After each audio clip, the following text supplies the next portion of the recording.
Bueno, nos vamos incorporando de nuevo.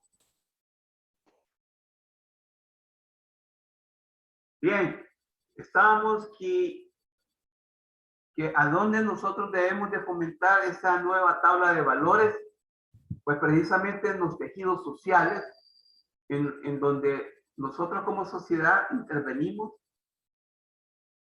protagonizamos relaciones sociales y también tenemos mucho que ver con ello, por lo tanto. Entonces, nos habíamos quedado que en la política es un tejido social en el buen sentido, no en otro sentido, lamentablemente. Y entonces, porque en la política, como aquella dimensión humana en donde se construye el servicio para el bien común, esa es la política.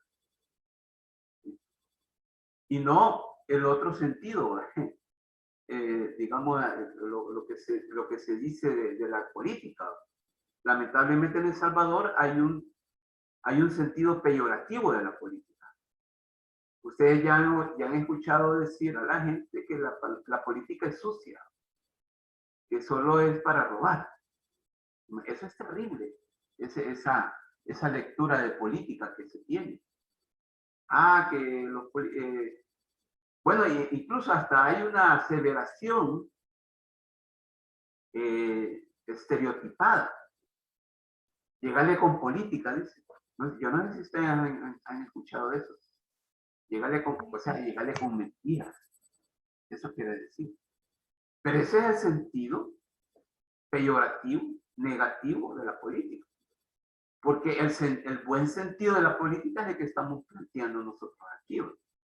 ¿Sí? Construir el servicio para el bien común. ¿Sí? Conscientes de las limitaciones y reparos que implica el cambio climático, en el logro del bienestar de la colectividad y con responsabilidad con las futuras generaciones. Pero está otro tejido social muy importante para nuestra vida, y es el de la familia. ¿Sí?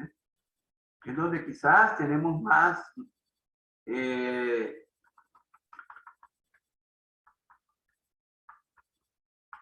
interrelación en la familia. ¿Por qué la familia? Bueno, para que sea el lugar privilegiado en donde se fomenten valores, costumbres, tradiciones y principios que defiendan la vida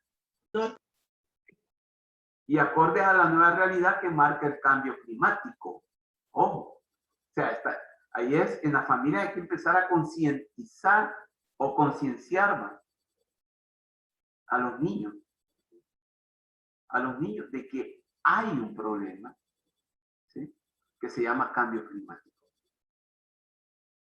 Y eso no es infundarles temor, ¿sí? No es meterles en la cabecita, ¿sí?, malos pensamientos, sino que todo lo contrario, es irles fomentando responsabilidad, concientización. Ahí tenemos un problema muy marcado como es el cambio climático. Y como la familia es el lugar por excelencia de la socialización. Y la socialización, no solo en sociología se sostiene, sino que también la psicología es donde se va formando a la persona humana. Se va formando la personalidad. Por eso es que como tejido social la familia es muy importante. Y es algo que también yo siempre lo he destacado. Ese es un nuevo paradigma de familia, basado en la racionalidad del número de miembros. ¿Sí? ¿Qué quiere decir esto? ¿A qué nos referimos? ¿A qué creen ustedes que nos referimos? Iris Herrera, ¿estás con nosotros? Sí, aquí estoy. ¿A qué crees tú que nos referimos con este nuevo paradigma de familia basado en la racionalidad del número de miembros? ¿A qué crees tú? Al número de miembros de una familia, de hijos. Claro, pero nos referimos, hablamos de un nuevo paradigma, o sea, de un nuevo modelo de familia, basado en la racionalidad del número de miembros. Vaya, te voy a poner el ejemplo.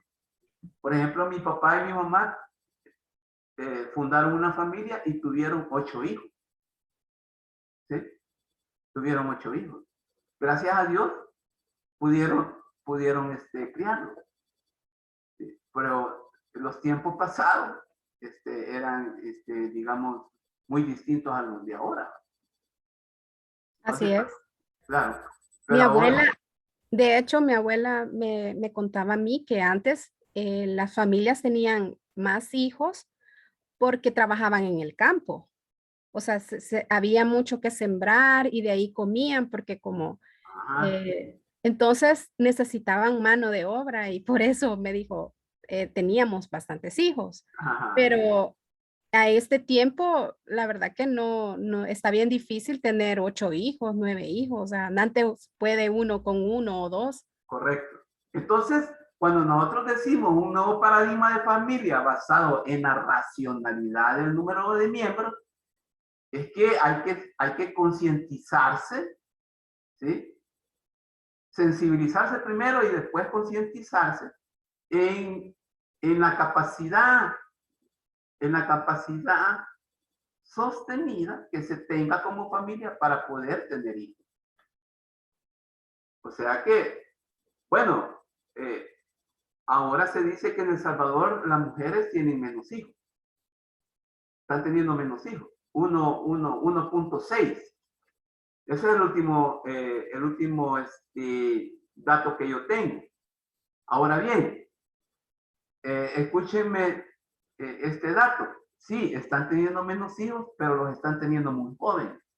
Incluso estamos teniendo problemas con embarazos prematuros y embarazos en adolescentes. Y yo no sé, ustedes, como ustedes compañeras, también yo creo que tienen la capacidad como para razonar de que no todo hay una edad precisamente factible para poder tener hijos. Por ejemplo, muy jóvenes, de 10 a 14 años, ¿es conveniente tener hijos? Preguntaría, No, nada que ver, ¿verdad que no? ¿Ah? conveniente. ¿Sí? De hecho, la edad productiva de una mujer es entre los 19 a los 30 años, Desde los según 19 a las... los 30 años, ese es el rango, ese es el rango. Pero aún así, nosotros, cuando hablamos de un nuevo paradigma de familia, es que no sean familias numerosas. A eso vamos, que sean familias pequeñas. Porque ya cuando hablamos de una familia pequeña, hablamos de una familia que está consciente de sus capacidades instaladas, si ustedes quieren, ¿verdad?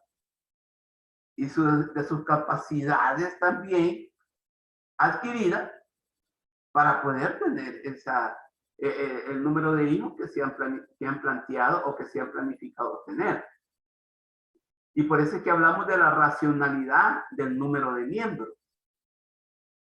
Yo estoy de acuerdo, o yo creo que toda sociedad, no es que yo esté de acuerdo, yo creo que toda sociedad debería estar como en el ánimo de que el número de hijos que se tenga, que no sean muchos, que no sean 8, 1. No sé qué dicen ustedes, compañeras, más que todo las compañeras. Con esto del Sí, cambio climático, menos agua, más calor, los rayos del sol más fuertes, ¿sí? Con riesgos de cáncer en la piel, problemas de escasez de agua, etcétera. ¿No consideran ustedes que el paradigma de familia tendría que ser el de una familia pequeña? Pregunto. Vamos a ver, Iris, ¿qué nos dices tú? sí, realmente debería de ser una familia pequeña. yo considero que uno o dos es lo mejor para una familia porque puedes darle cosas a tus hijos, la alimentación, el vestuario, sin Correcto. estar preocupándote con el sueldo Educación. mínimo. Ajá, el sueldo mínimo de aquí es muy poco, entonces los que tienen 5, 6, 7 hijos realmente no le dan ni buena educación, ni buena salud, porque todo eso realmente implicaría una familia grande. Gracias, Iris. Bueno, aunado a que alguien que gana el salario mínimo en este país no puede tener muchos hijos. Con ese salario no se puede. No se puede sacar adelante a dos hijos, por ejemplo. Por ejemplo, alguien que gana el salario mínimo, que mande a sus hijos a estudiar a la universidad, por ejemplo, tiene problemas. Entonces, por eso es que nosotros planteamos un nuevo paradigma de familia. El otro planteamiento o el otro aspecto es el sentido común e inmediatamente el buen sentido de la vida. ¿A qué nos referimos a esto? De que debemos de acatar todas las medidas para poder ir adaptándonos al cambio climático, pero también irlo superando. ¿A qué nos referimos a esto? De que no seguir ya depredando el medio ambiente, ¿sí? Talando árboles, tirando la basura a cualquier parte para que se vayan a resumir a los ríos, por ejemplo. No tirar la basura en cualquier parte para que haya inundaciones en las ciudades, porque precisamente hay inundaciones en las ciudades por la basura. Entonces, el buen sentido, que no es lo mismo que el sentido común, porque el sentido común es todo aquel acatamiento de medidas o aquel acatamiento de pensares y de sentires compartidos colectivamente. Ese es el sentido común. Por ejemplo, yo en muchas oportunidades les he manifestado que la pandemia COVID nos ha impuesto un sentido común. ¿Cuál es el sentido común? Hoy fui al súper, tenía que ir con la mascarilla, tenía que echarme alcohol gel, tenía que tomarme la temperatura. Ese es el sentido común de la pandemia que nos ha impuesto. Ahora bien, entonces, ¿a dónde cabe el buen sentido? De que yo, si en una forma insolente yo no lo acato, ¿sí? O no me someto a ese sentido común, entonces estaría pues, en un contrasentido. Entonces, ¿cuál es el buen sentido? El ver de que eso me va a beneficiar a mí para protegerme del virus. Ese es buscarle el buen sentido a las cosas. Por eso es que nosotros decimos el sentido común e inmediatamente el buen sentido de la vida. De los aspectos de la vida. ¿Sí? No vas a salir a las 11 de la noche a la calle solo porque te da la gana. ¿Por qué y para qué? Yo no sé. Si es peligroso. Ese es encontrarle el buen sentido a las cosas, al menos que una emergencia. Ya una emergencia es mucho más complicado y ahí sí hay que hacer el paréntesis. Nuevas formas de crianza y disciplinas positivas. Yo quisiera si hay alguna madre que nos podría, que entiende por formas de crianza y de disciplinas positivas.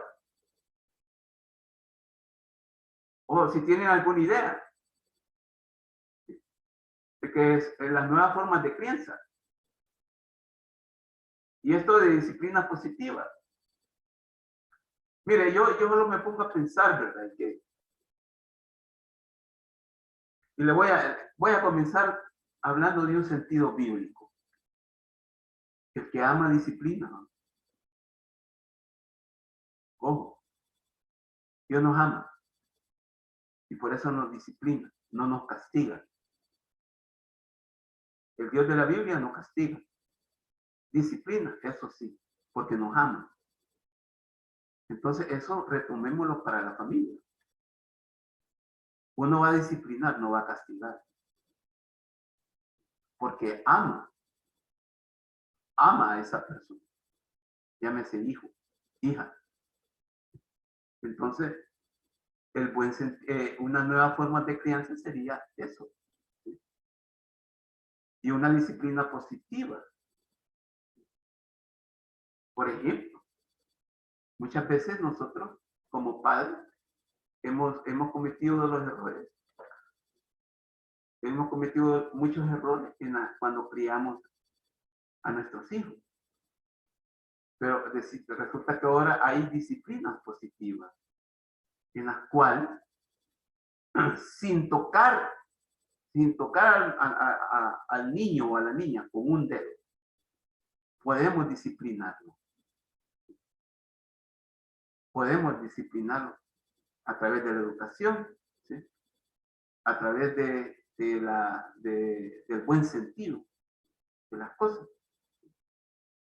Por ejemplo, no permitirle ciertas horas en las cuales ellos puedan tener el esparcimiento que siempre han tenido, por A o por B motivo que hayan cometido un error, no permitirles eso, sino en tanto que no mejoren, etcétera, etcétera. Otra vez fomentar el respeto mutuo entre nosotros y la naturaleza. No respetamos a la naturaleza, solo pensamos en nosotros. Ojo con esto. Entonces, en la familia, ¿cómo nosotros podríamos fomentar el nuevo paradigma de familia? El cambio climático afecta la producción de alimentos. Se sobreentiende, ¿verdad? Pero pareciera que se sobreentiende, pero no se acepta. Es complicado. El ser humano resulta que entiende, pero no acepta muchas cosas. Según los expertos, la agricultura es muy dependiente de las condiciones meteorológicas y, por lo tanto, los cambios en el clima la afectan. Es verdad eso, claro. La agricultura depende mucho del clima. De reducir el consumo de productos de origen animal en la dieta humana tiene el potencial de ahorrar los recursos hídricos necesarios para alimentar a 1.800 millones de personas a nivel global, así como las emisiones de gas metano. ¿Por qué se plantea esto? Resulta que hay países, más que todo en Sudamérica, en donde la ganadería es una actividad fundamental, es una actividad económica fundamental, en donde hay una cría de ganado, millones de cabezas de ganado. Y eso significa darle agua, ¿sí? Darle de comer a cientos, a millones de cabezas de ganado. Entonces eso permite pues que haya una orientación descomunal de recursos para la ganadería. Más que todo del agua. Pero también de gas metano. Resulta que esos millones de actos o de cabezas de ganado producen gas metano a través de las excretas. Y resulta que el gas metano al aire libre, también, como el dióxido de carbono, también contamina, ¿sí? Contamina el aire. Y por lo tanto, va a la capa de ozono también a ampliarla. Entonces, el gas metano, muchas excretas, producto de esas cabezas de ganado, porque son cientos de millones. En Brasil, en Argentina, en Uruguay, en Chile, ahí son cientos de millones de cabezas de ganado que crían. Entonces, esa es una forma también de deteriorar el medio ambiente y de contribuir al cambio climático. Porque en tanto que haya más gas metano, en tanto que haya más dióxido de carbono, entonces el medio ambiente se vuelve más caluroso. Presupuestos que alertan la situación problemática de esta que estamos hablando. El aumento de la demanda mundial de alimentos para hacer frente al crecimiento de la población y de los niveles de ingresos, según sostienen estudios, la creciente amenaza del cambio climático para el suministro mundial de alimentos y los retos que plantea para la seguridad alimentaria y la nutrición requieren medidas políticas concertadas urgentes. Eso es lo que acotó la directora para los recursos naturales de la ONU, o sea, de la FAO. Este es un llamado al sector político de los países, en donde pues deberían pues, de adoptar medidas para tener seguro o de garantizar la seguridad alimentaria y la nutrición, pero no la hay. Ejemplo, El Salvador. Un efecto preocupante invisibilizado. Y esto tiene mucho que ver con lo que ustedes también tienen como objeto de estudio, que es la nutrición, los alimentos. Un efecto preocupante invisibilizado. Ojo con esto. La reducción de las propiedades nutricionales de algunos alimentos, ya que una mayor concentración de dióxido de carbono, o sea, gas de efecto invernadero, disminuye la cantidad de zinc, hierro y proteína y aumenta el contenido de almidón y azúcar en importantes cultivos como el trigo y el arroz. También se ve afectada la capacidad de producir alimentos por la mayor escasez de agua en importantes zonas del mundo. Resulta que el cambio climático también está afectando las propiedades nutricionales de algunos alimentos. Entonces, imagínense ustedes que los alimentos son, digamos, es un aspecto muy importante en la carrera de ustedes, tengo entendido. Entonces, ustedes también deben de estar conscientes de ese impacto que también está teniendo el cambio climático en las propiedades nutricionales de los alimentos. Se prevé un aumento de la desigualdad global al recaer la peor parte de los efectos negativos sobre aquellos países que están menos desarrollados y que son pobres, como El Salvador, y por lo tanto no tienen acceso al conocimiento científico y tecnológico para enfrentar el problema de adaptarse adecuadamente, o ni la estructura social, territorial y tener la tecnología apropiada.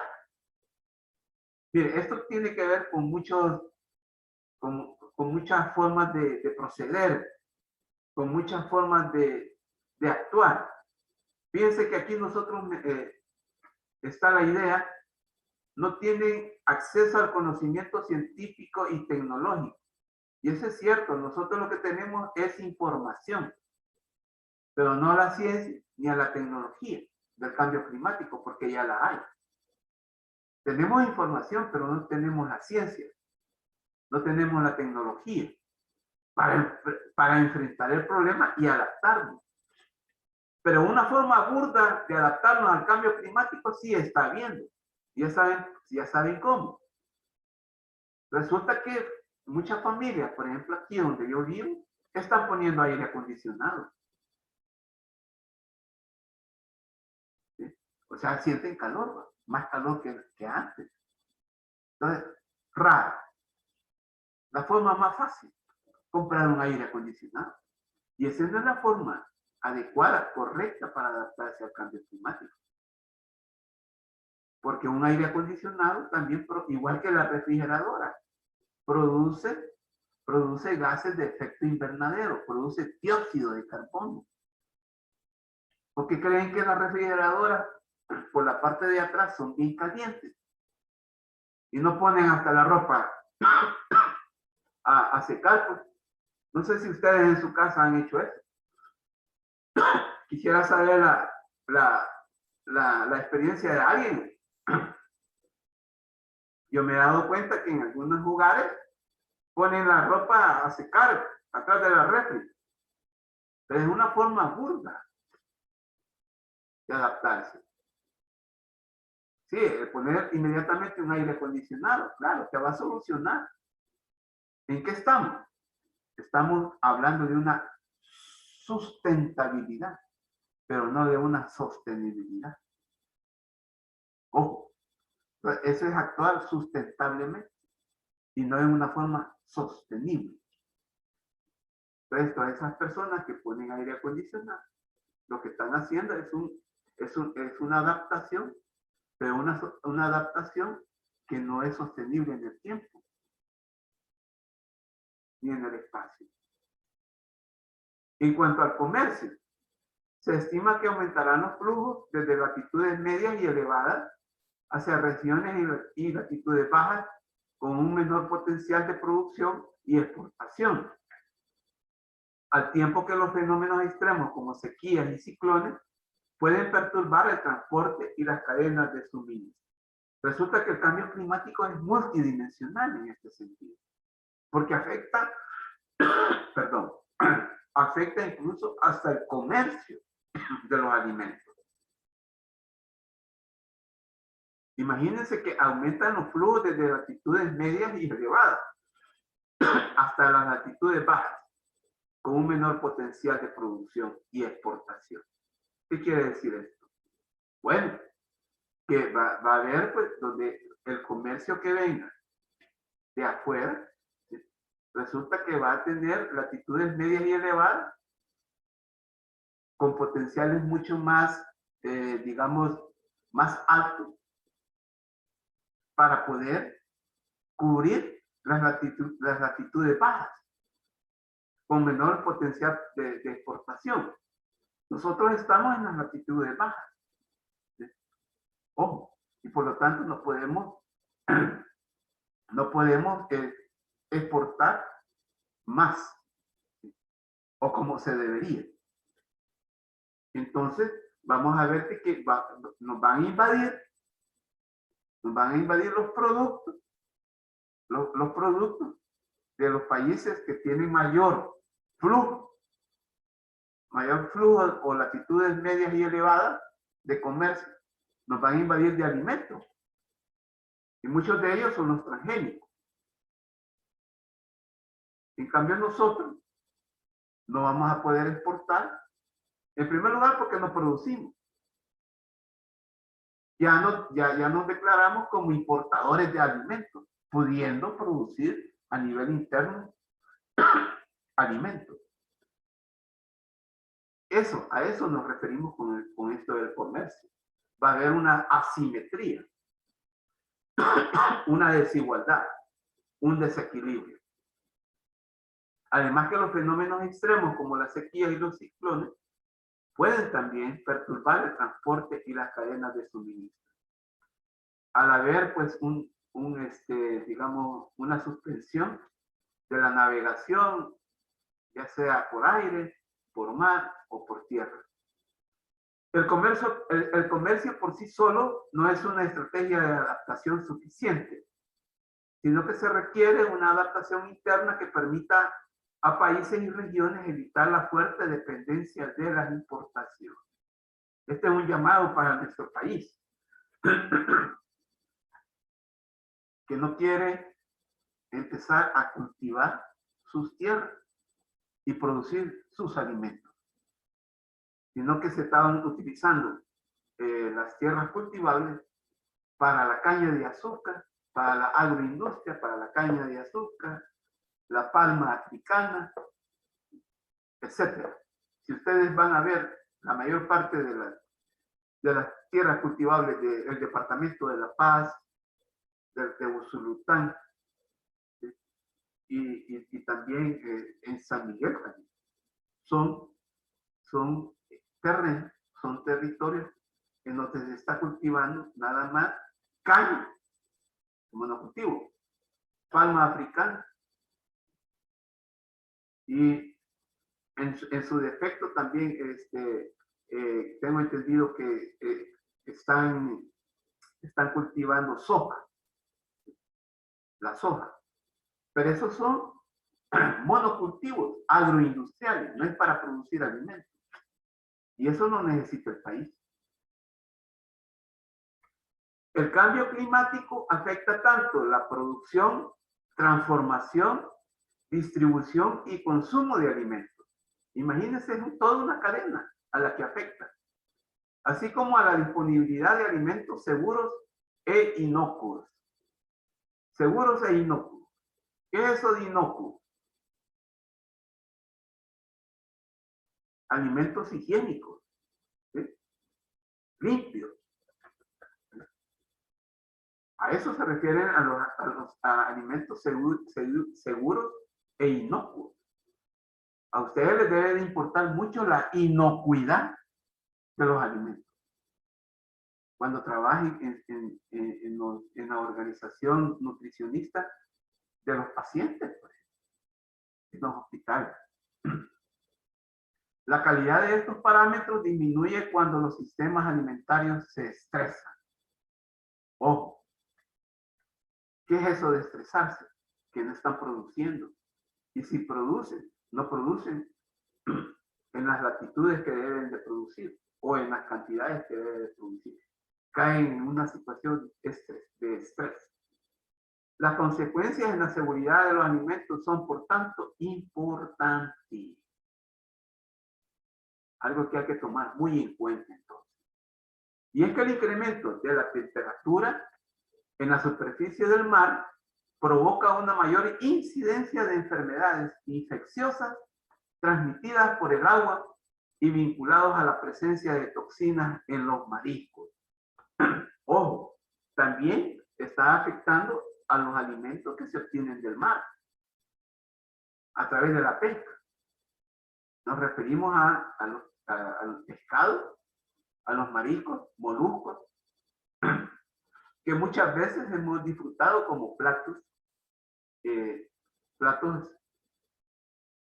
extraordinarios y que ya no son sino verdaderos focos de infección.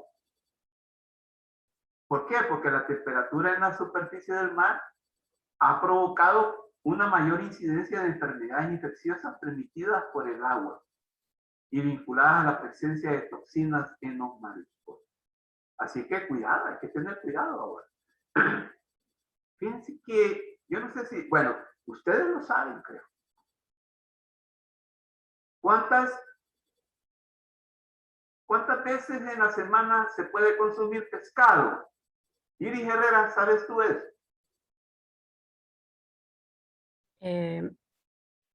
No, la verdad no, no lo sé. Bueno. Pero me imagino que unas 2 o 3 veces. ¿No? 2 veces.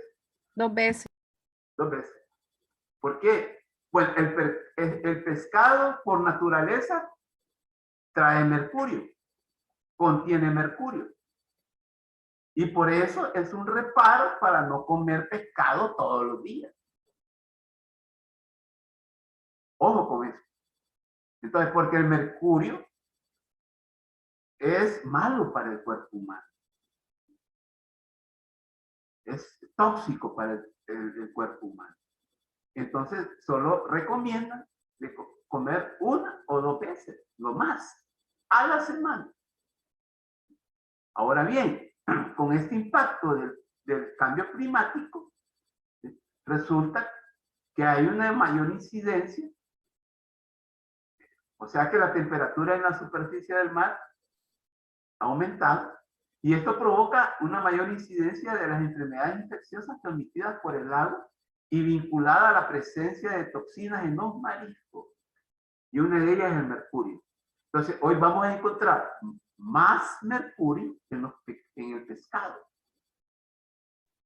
Por lo tanto, tiene que haber como una nueva forma de consumo del pescado.